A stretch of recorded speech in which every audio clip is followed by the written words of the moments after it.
Yes, mag-o-save shopping nga tayo for today's video and diretso agad kami dito sa Sabon. And ito, una kong pinili which is yung baby bath na 5 pesos and 75 cents lang ang isang piraso. Bongga na yon, and shout out sa aking cousin for endorsing this. Malambot and mabango siya sa balat, and meron din silang 200 ml which is yung binili ko for 59 pesos.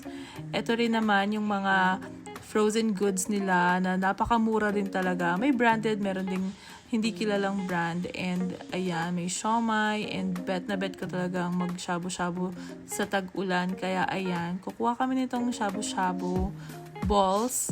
And meron ding isda, may calamari, bonggang-bongga. Tapos ang mura lang compared sa ibang grocery. And ito, kumuha rin kami nitong siomai, pero pinalitan ko yan ng Japanese actually. Kumuha rin kami nitong bacon, o diba, ang bongga. At saka nitong chicken popcorn. Kukuha rin ako nitong towel or paper towel kasi nabusan kami ng tissue.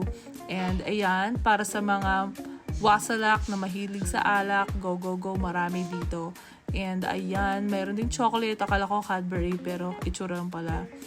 And ayan, may mga buns din. Kung gusto nyo mag-merienda ng burger and whatever, cheese. And ito, bongga-bongga, Notting Hill.